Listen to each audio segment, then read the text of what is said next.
좋은 아침 주셨습니다. 할렐루야 샬롬 인사하십니다. 할렐루야 샬롬 샬롬 샬롬 샬롬 샬롬. 하나님 사랑합니다. 여러분 주 안에서 사랑합니다. 우리 열왕기상 535페이지죠. 25절부터 33절까지 함께 합독하십니다. 열왕기상 여로보암이 세 가지 죄를 지었는데 어떤 죄를 지었나 우리 한번 짚어보고 넘어가도록 하죠. 열왕기상 10장 25절부터 33절입니다.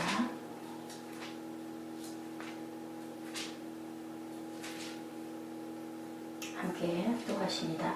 여로보암이 에브라임 산지에 세겜을 건축하고 거기서 살며 또 거기서 나가 분회를 건축하고 그의 마음에 스스로 이르기를 나라가 이제 다윗의 집으로 돌아가리로다. 만일 이 백성이 예루살렘에 있는 야훼 성전에 제사를 드리고자 하여 올라가면 이 백성의 마음이 유다왕 된 그들을 주 르호보암에게로 돌아가서 나를 죽이고 유다의 왕 르호보암에게 돌아가리로다 하고 이에 계획하고 두 금송아지를 만들고 우리에게 말하기를 너희가 다시는 예루살렘에 올라갈 것이 없도다. 이스라엘아 이는 너희를 애국 땅으로 인도에 올린 너희의 신들이라 하고 하나는 베델에 두고 하나는 단에 둔지라. 이 일이 죄가 되었으니 이는 백성들이 단까지 가서 그 하나에 경배함이더라. 그가 또 산당을 짓고 레위 자손 아닌 보통 백성으로 제사장을 삼고 18째 달 곧 그 달 15째 날로 절기를 정하여 유다의 절기와 비슷하게 하고 제단에 올라가되 베델에서 당과 같이 행하여 그가 만든 송아지에게 제사를 드렸으며 그가 지은 산당의 제사장을 베델에서 세웠더라. 그가 자기 마음대로 정한 달 곧 18째 달 15째 날로 이스라엘 자손을 위하여 절기로 정하고 베델에 쌓은 제단에 올라가 분향하였더라. 여로보암의 죄 세 가지가 열왕기상 10장에 기록되어 있습니다. 오늘 그래서 르호보암의 아들 아비야가 즉위를 했는데 여로보암이 전쟁을 해요. 네 어린 네가 나를 당하겠냐? 80만 대군을 끌고 와서 왕권을 약탈하고 자기가 이제 이스라엘의 왕이 되고자 하는 것을 하나님이 보시고 가만히 두실 리가 없죠. 그 전에 르호보암 때는 르호보암이 잘못했죠. 여로보암 그 열지파 쪽에서 북이스라엘, 지금 북이스라엘 쪽에서 조금 무거운 그 멍에를 가볍게 해주소서 하고 와서 청을 했는데 그만 그것을 더 무거운 짐을 지우겠다고 하는 바람에 하나님이 여로보암의 팔을 들어줘서 결국은 르호보암이 전쟁에 실패를 하고 남북이 갈라지는 그런 그 뼈아픈 일이 있었는데 이번에는 여로보암이 흑심을 먹고 쳐들어오는데 이렇게 세 가지의 죄, 가장 지어서는 안 될 죄를 짓습니다.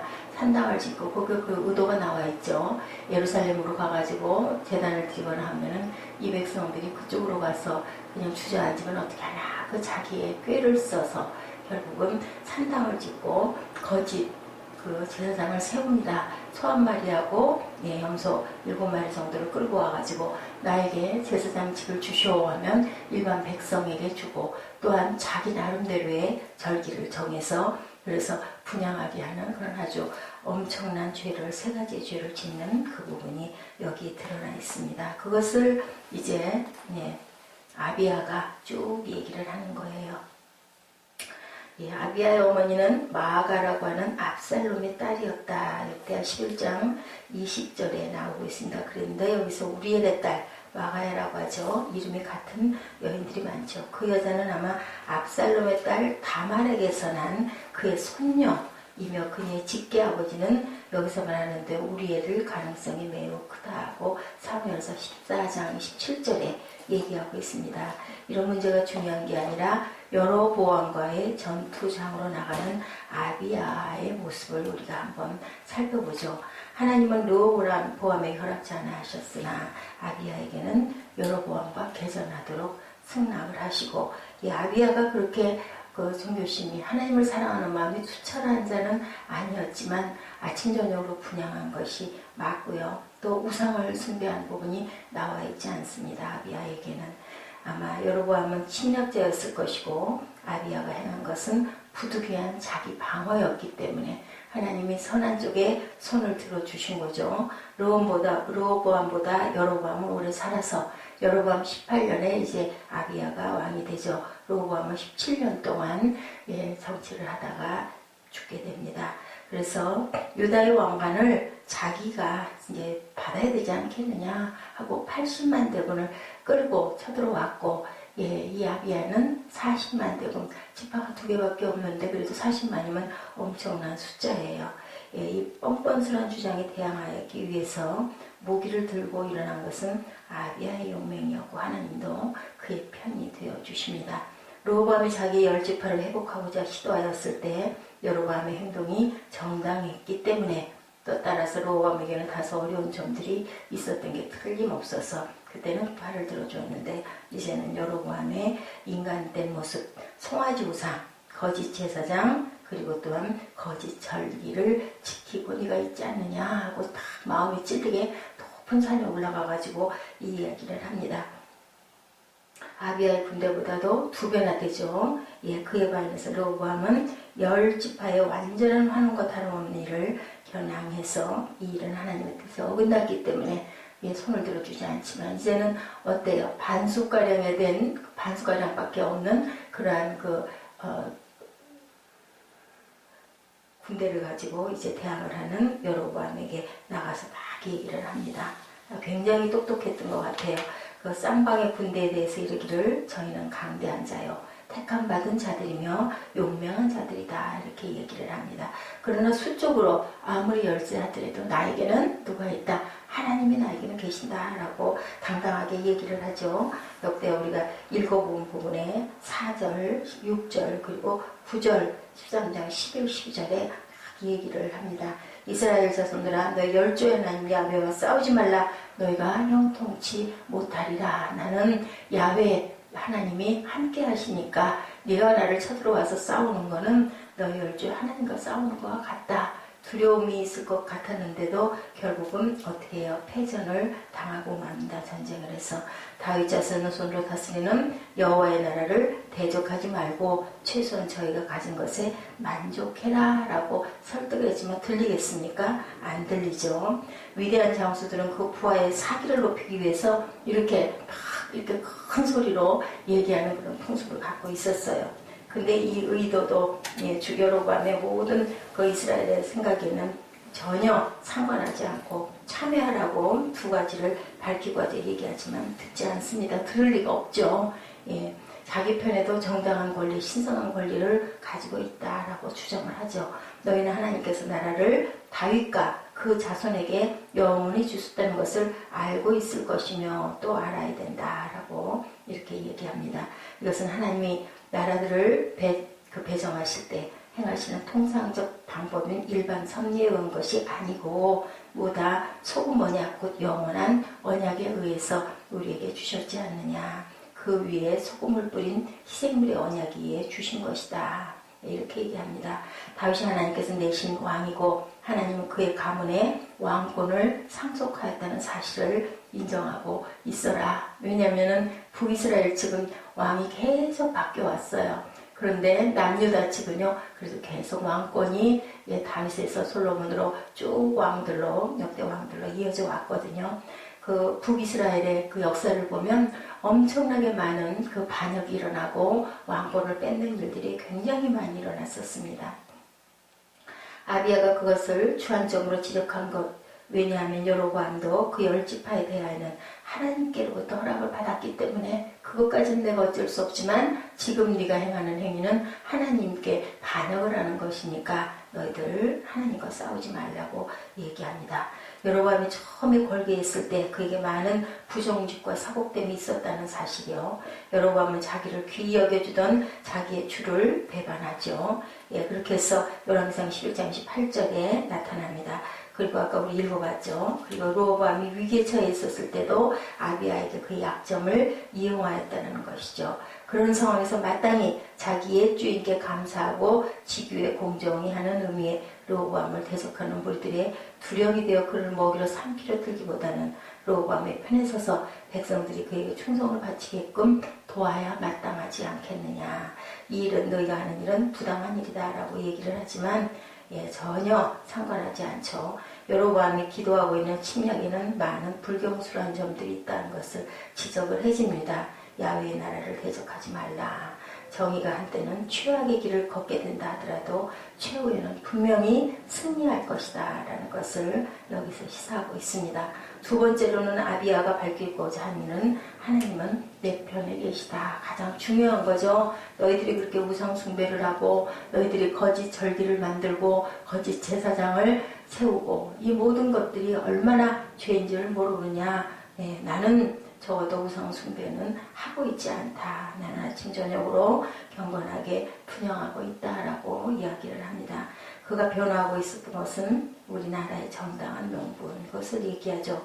이스라엘이 하나님을 떠난 배신을 너희들은 그렇게 하고 있다. 그것으로 인해 살아계신 참 하나님이 너희를 대적하게 되리라. 그것들을 너희 진영의 괴로움이 되며 아간이들의 여호수아 7장 23절에도 밝히고 있습니다. 둘째로 너희는 비천한 자들을 너희 제사장으로 삼고 있다. 9절에 나와 있죠. 레위 지파를 쫓아내고 하나님께서 거룩한 일에 종사하라고 명하신 아론 자손들을 추방합니다. 결국 그렇게 하고 꼭 모처럼 면제부 밟듯이 송아지하고 그 재물을 갖다 주면 그냥 일반 백성들도 그래 네가 제사장에 이렇게 하기 때문에 아론 자손과 믿음이 좋았던 많은 사람들이 레위 지파의 많은 사람들이 어디로 왔어요? 남유다로 와서 엄청나게 섬겼던 것을 우리가 역사에서도 봤습니다. 우상을 섬기는 열방의 관습에 맞춰 제사장 직분에 맞는 그 심정을 수호하고 성별된 일을 책임져야 할 제사장자들을 아무에게나 너희들이 내어줬다. 신이 아닌 신에게 제사장이 아닌 제사장들로 절기가 아닌 절기에 그냥 나름 그렇게 그 산당을 세워놓고 분양을 하게 했던 너희들은 정말 죄를 짓고 있다. 우리에게 그렇기 때문에 성공을 주실 수 있는 분은 하나님이시다.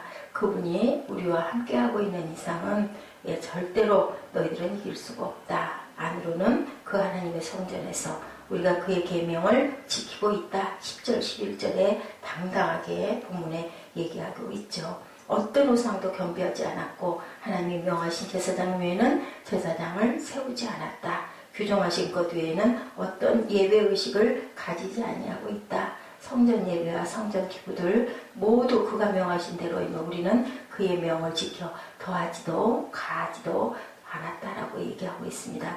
여기 싸움터의 진영 안에서도 그 하나님은 우리의 총수이며 우리의 하나님이 우리와 함께 하신 것을 확신할 수 있다. 이는 우리가 그와 함께 하기 때문이다 라고 이야기를 하지만 그 대적들이 들 리가 없죠. 너희 열주 하나님과 싸우지 말라. 야훼께서 이같이 말씀하시되 너희는 길에 서서 보며 옛적 길 곧 선한 길이 어디인지 알아보고 그리로 행하라. 너희 심령이 평강을 얻으리라 하나 그들의 대답이 우리는 그리로 행치 않겠노라 하였으며 예레미야 6장 16절입니다. 선한 사람은 그 쌓은 선에 선한 것을 내고 악한 사람은 그 쌓은 악에서 악한 것을 내느니라. 마태복음 12장 35절이죠. 믿음의 길, 지혜의 길, 생명의 길을 우리는 따라가야 된다. 결국 여기서 여로보암은 패해요. 패고 베델도 뺏깁니다. 그 어린 아비야 왕, 이제 막 왕이 된 왕이 정말로 그 용맹한 마음으로 하나님을 모시고 하나님을 꼭 누구 같아요?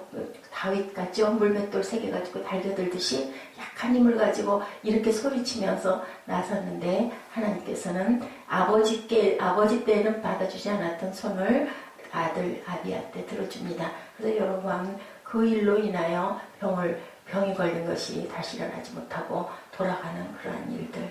선한 사람은 그 쌓은 선에서 선한 것을 내고 악한 사람은 그 쌓은 악에서 악을 내느니라. 믿음의 길이고 지혜의 길이고 생명의 길을 우리는 따라가야 된다. 성 프란시스를 평화의 기도 우리가 잘 알죠.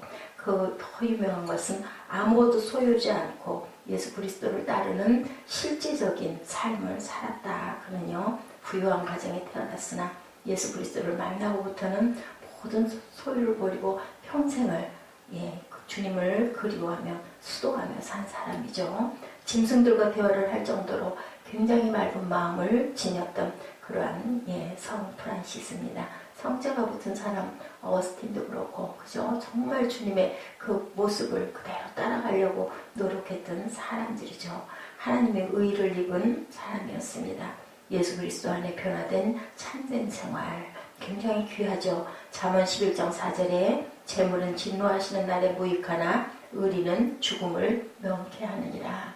여로보암이 만약에 하나님의 신에 감동되었더라면 그죠? 돌이켰을 것이고 회개했을 것입니다. 그렇게 하지 못했어요. 끝까지 기회를 아비야의 입을 통해서 주었지만 너 이따 좀 보자.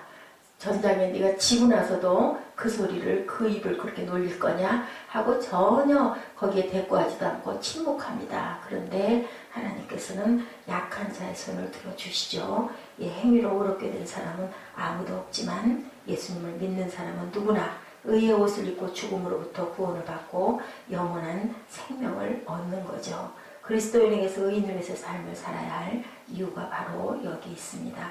그러므로 사람이 의롭다 하심을 얻은 것은 율법의 행위에 있지 않고 믿음으로 되는 줄 우리가 인정하노라. 로마서 3장 28절입니다. 그러므로 우리가 믿음으로 의롭다 하심을 받았으니 우리 주 예수 그리스도로 말미암아 하나님과 화평을 누리자. 하나님께 대적해서는 이길 사람이 아무도 없죠. 사람이 의롭게 되는 것은 율법의 행위에서 난 것이 아니고 오직 예수 그리스도를 믿음으로 말미암는 줄 아는 거로 우리도 그리스도 예수를 믿나니 이는 우리가 율법의 행위에서 아니고 그리스도를 믿음으로 의롭다함을 얻으려 함이라. 율법의 행위로서는 의롭다함을 얻을 육체가 없느니라. 철로역정 우리가 요즘에 주일날마다 쭉 가고 있는 거기에 기독도가 장망성을 떠나 천성을 향해 가다가 갈보리 언덕까지 왔을 때 갑자기 등에 지고 있던 등짐이 어떻게 돼요? 툭 십자가 그 무거운 그 나무 십자가가 떨어져 나가죠. 얼마나 가벼웠을까요? 그때 천사가 갑자기 나타나 말합니다. 내 죄가 다 사하여졌도다. 이것은 인간의 힘과 노력이 아니라 그리스도의 보혈로 의롭다함을 입은 우리 인간의 모습을 나타내는 모습이죠. 하나님 기준에 맞는 삶을 살 수 있는 힘, 우리가 하나님의 무한한 힘에 연결될 때만 얻어지는 거죠. 주님의 생명이 내 안에 들어와 접목되었을 때 우리가 할 수 있는 것은 없어요. 하나님께서 주님을 보내서 주님의 생명이 내 안에, 내 주님의 말씀이 우리 안에, 내가 주님과 접목되었을 때 우리는 선한 길을 따라갈 수가 있는 거죠. 야훼를 경외하는 것이 지혜의 근본이요 거룩하신 자를 아는 것이 명철이니라. 잠언 9장 10절 말씀입니다. 지혜가 너로 선한 자의 길로 행하게 하며 의인의 길을 지키게 한다. 2장 잠언 2장 20절이죠. 선한 지혜는 은혜를 베푸나 사악한 자의 길은 험하니라. 13장 15절입니다. 결국은 죽을 수밖에 없었던 여로보암, 그래도 아주 흥왕해서 왕성하게 나라를 잘 그래도 지키고 악의 악을 더했어요. 계속 악한 길을 따라왔는데 오래오래 잠잠하게 보시던 하나님께서 결국은 멸망, 생명을 잃게 하는, 무엇을 우리가 더하여도 생명을 잃으면 아무 소용이 없죠. 옳은 길, 진리의 길, 생명의 길로 가려면 하나님을 따라 의와 진리의 거룩함으로 지으심을 받은 새 사람을 입어야 된다. 바울 사도가 에베소서 4장 24절에 말씀하고 있습니다. 의로운 사랑의 길에는 생명이 있지만 미련한 사람의 길은 죽음으로 끝난다라는 거죠. 그리고 정직한 길, 착한 길을 따라가야 된다.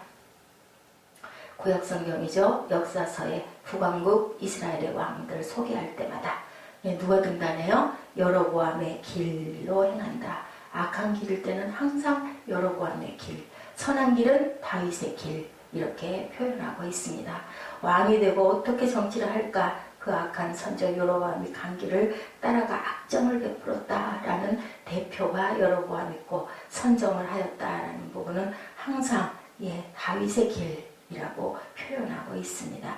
야훼 보시기에 정직하게 행하여 그의 조상 다윗의 길로 걸으며 좌우로 치우치지 아니하고. 역대하 34장 2절입니다. 요시아가 야훼 보시기에 정직히 행하여 그의 조상 다윗의 모든 길로 행하고 좌우로 치우치지 아니하였더라. 역시 앞선 이의 길을 따라간 것, 악은 악을 따라가고 선은 선을 따라가는 그 길, 우리는 어느 길을 따라가야 되겠습니까? 잃어버리지 말고 길 잃지 말고 좁은 길이고 환란이 우리를 조금 힘들게 한다 할지라도 주님을 굳게 붙들고 따라가면 생명의 멸류관을 주시오. 그런즉 내가 공의와 공평과 정직한 모든 선한 길을 깨달을 것이라. 잠언 2장 9절입니다. 하루하루를 정직하고 의롭게 살며 헛되지 보내지 않고 어느 날 내가 걸어온 길을 되돌아볼 때 아름다웠노라 라고 고백할 수 있는 저와 여러분들, 의로운 길에 생명이 있나니 그 길에는 사망이 없느니라. 이 말씀을 기억하신 저와 여러분 되시기를, 그리고 귀한 오늘 되시기를. 우리 또 민속 명절이 이제 곧 앞에 도래했죠. 한 3, 4일 동안들 휴식하면서 귀한 말씀들 깊이 묵상도 하고 편안하게 휴식할 수 있는 그런 저와 여러분 되시기를 주님의 이름으로 축복합니다. 기도하시겠습니다.